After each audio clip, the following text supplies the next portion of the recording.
안녕하세요. 책 읽는 비주입니다. 오늘 소개할 책은 기분이 태도가 되지 않게 기분 따라 행동하다 손해보는 당신을 위한 심리 수업.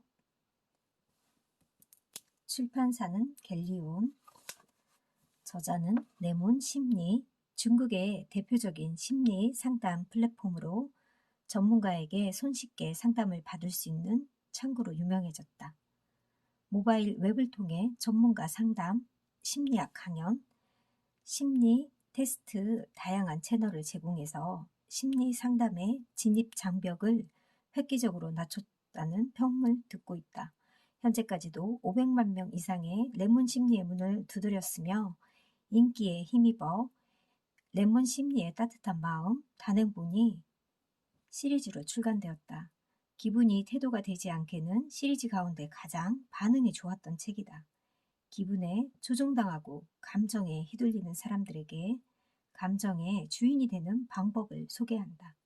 당신이 자신의 감정의 근원을 찾아가고 부정적인 감정을 제대로 해소할 수 있게 도와주고자 한다. 기분에 끌려다니지 않고 싶은 사람이든 남의 감정에 상처받고 싶지 않은 사람이든 감정의 노예로 살아가던 인생에 이미 지친 사람이든 이 책을 읽게 된 것을 환영한다. 부디 이 책이 자신의 감정에 휘둘리지 않는 삶의 첫 걸음이 되기를 바란다. 우리 주변에도 기분에 따라 행동을 달리하는 사람들이 있죠. 프롤로그, 기분이 나를 망치게 두지 마세요. 인간관계를 망치면 결국에는 인생을 망친다. 이 책은 기분을 잘 다스리지 못해 기어이 못난 태도로 보여주고 많은 사람들을 위해서 썼다고 합니다. 감정에 끌려다니는 노예가 아니라 주인으로 바로 서는 방법을 배워야 당신도 인생이 달라진다고 합니다. 결국에 감정에 휘둘리지 않아야 기분을 잘 다스릴 수 있기 때문이다. 동시에 감정을 애써 억누르지 않아도 괜찮다는 이야기도 있다. 부디 이 책이 자신의 감정에 휘둘리지 않는 삶의 첫걸음이 되기를 바란다. 레몬 심리. 목차 1장 기분이 태도가 되지 않게. 2장 내 기분 망치는 사람들과 거리두는 방법. 3장 기분을 내 편으로 만들면 인생이 달라진다. 4장 우리가 감정에 대해 오해하는 것들. 5장 나쁜 감정으로부터 나를 지키는 연습.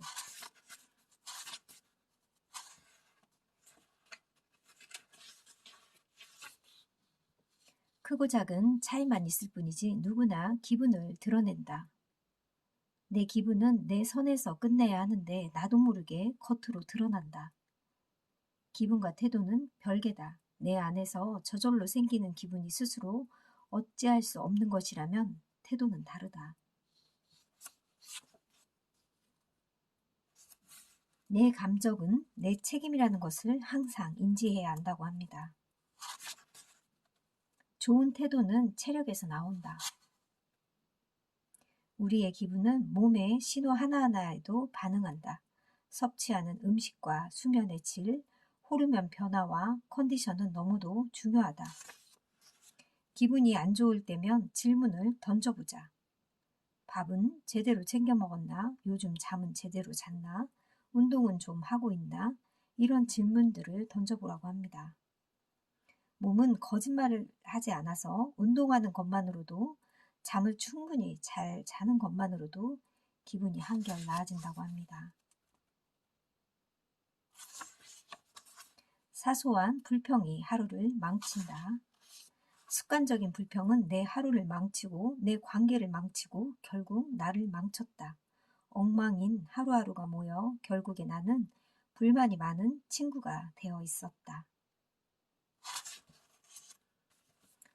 불평하는 순간을 잘 인식하라고 합니다. 자아 정체성이 확립되어 있지 않으면 누가 자신을 칭찬해줘야만 자신을 좋은 사람이라고 생각하고 자신을 비난하는 말을 들으면 이내 자기를 의심한다고 합니다.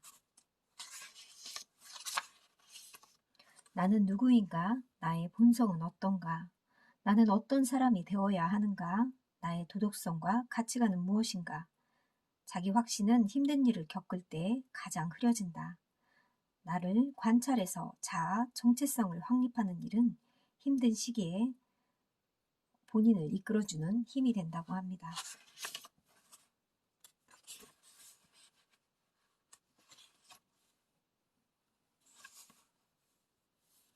남의 기분에 영향받지 않기 위해서는 기분의 출처를 정확히 해야 한다.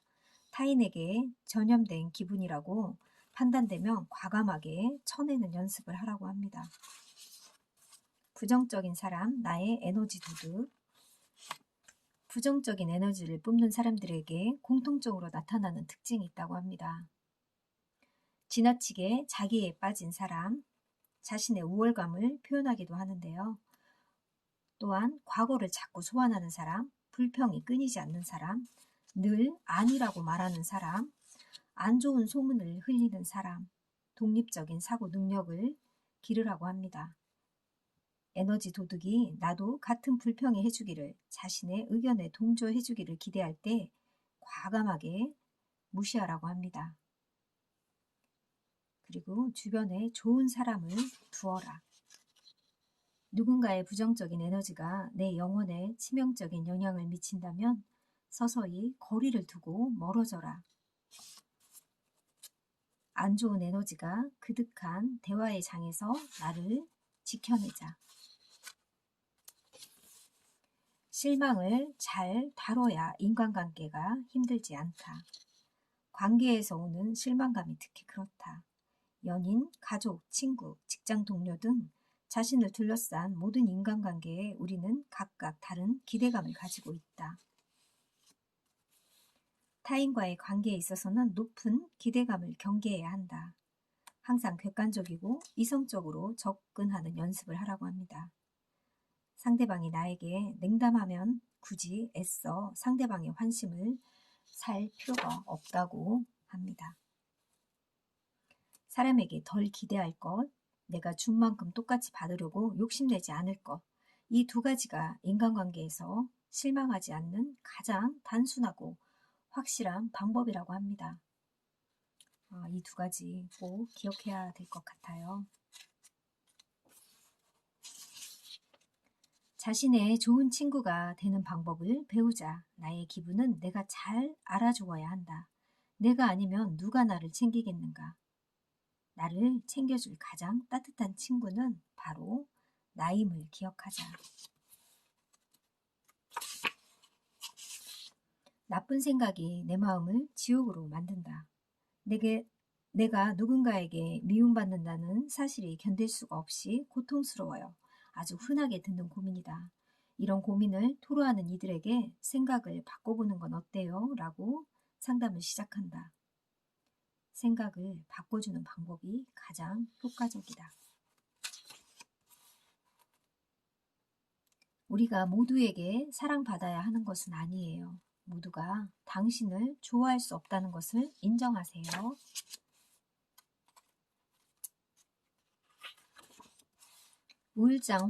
우울증 환자에게 운동하라는 조언이 무례한 이유. 저 아무래도 우울증인 것 같아요. 어떡하죠? 우울에는 여러 종류가 있는데 우리는 그 종류를 무시하고 통틀어 우울증이라고 부르는 것에 익숙하다.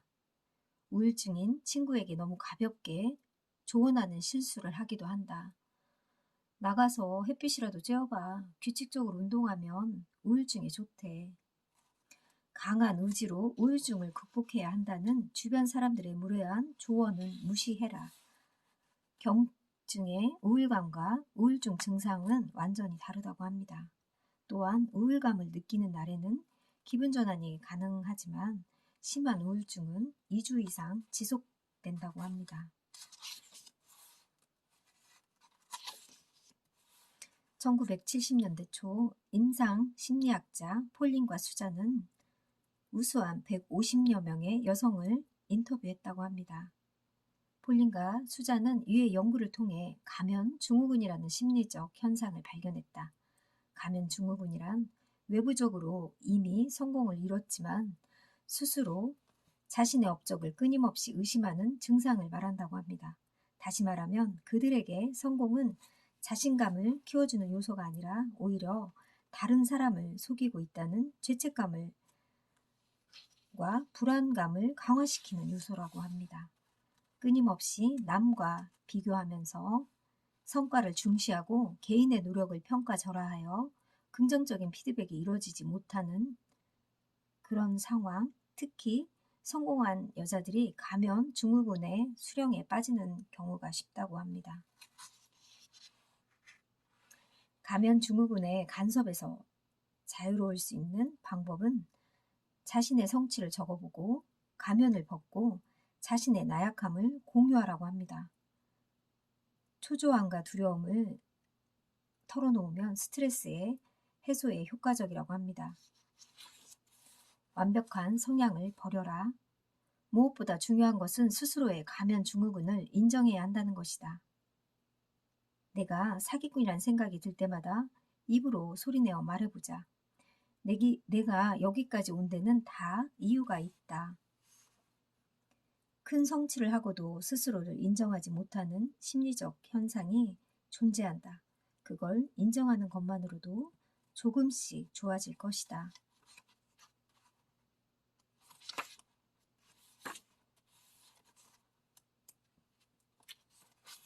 지나친 낙관주의자는 자신의 미래에 언제나 밝을 것이라고 생각한다. 하지만 현실은 그리 순조롭지 않다. 지나치게 긍정적인 사람들은 실패에서 교훈을 얻지 못한다. 그래서인지 항상 같은 자리에서 반복적으로 넘어진다. 그 결과 자신에게 불리한 선택을 끊임없이 반복한다. 감정을 계속 억누르다 보면 생기는 일. 잘 모르겠어. 그냥 기분이 별로야. 우울한 것 같다. 뭐뭐한 것 같다라고 애둘러 말하지 말고 나는 화가 났다라고 분명하게 말하는 연습을 하자. 감정이나 생각은 억제하면 할수록 오히려 더 강해지고 억제가 안 되면 더 강력한 억제가 필요해진다. 나쁜 감정으로부터 나를 지키는 연습. 지나치게 깊이 생각하지 않아야 나를 지킬 수 있다고 합니다. 너무 걱정하지 마라. 불안함을 느끼는 당신만이 아니다.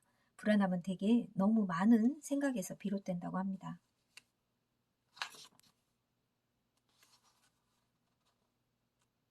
상처는 살아가는 힘이 된다.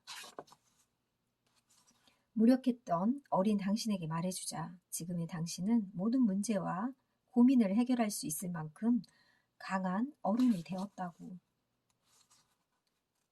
잊히지 않는 것들을 굳이 지우려고 애쓸 필요는 없다. 정말 강한 사람은 상처를 한 번도 받지 않은 사람이 아니다. 상처가 있지만 그것을 직시하고 이겨내서 더 나은 내가 된 사람이 정말 강한 사람이라고 합니다. 남의 행복을 지켜보는 것은 여간 힘든 일이 아니다. 질투하는 감정이라도 들면 엄청난 에너지를 소비하게 된다. 그뿐 아니라 부정적인 감정을 쌓아두면서 정작 자신이 추구하는 중요한 가치를 소홀히 하게 된다. 질투심은 비교에서 나오는 감정이다. 동기부여가 되기도 하지만 끊임없이 이어지면 마음을 황폐하게 만든다고 합니다. 자기 자신을 비교하자. 오늘의 자신이 어제의 자신보다 발전했다면 그것 또한 큰 희열이 된다. 삶의 무게중심을 남에게서 자신에게 옮겨오면 불필요한 질투에 에너지를 덜 쓰게 된다고 합니다. 사람은 화를 낼 때 진짜 모습을 볼 수 있다고 합니다.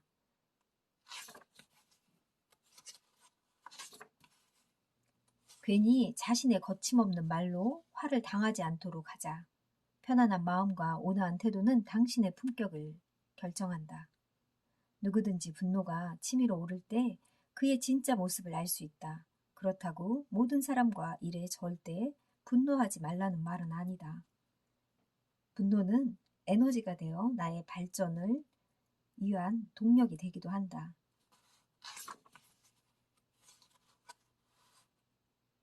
가면성 우울증을 겪는 사람은 대부분 위장의 달인이 되었기 때문에 가까운 사람들조차도 이상한 점을 눈치채기가 쉽지 않다. 습관적으로 그런 사람들은 즐거운 척 연기를 한다고 합니다. 가면성 우울증 환자는 스스로 만들어낸 캐릭터 때문에 다른 사람 앞에서 즐겁지 않은 자신을 드러내길 거부하고 즐거운 척 연기한다고 합니다. 편안하게 이야기를 나눌 수 있는 사람을 찾아봐야 한다. 친구도 좋고 가족이나 상담사 혹은 아예 모르는 사람이어도 좋다. 당신이 웃고 싶지 않을 때는 웃지 않으면 좋겠다. 우울하거나 기분이 나쁘면 그것을 표현하는 것만으로도 자연스러운 일이라고 합니다. 기분을 내 편으로 만들어 내면 인생이 달라진다고 합니다. 정말 기분이 태도가 되는 그런 사람은 좀 멀리하는 게 상책인 것 같습니다. 감정을 잘 다스리고 감정 표현을 하면서 사는 게 중요한 일인 것 같습니다. 감사합니다.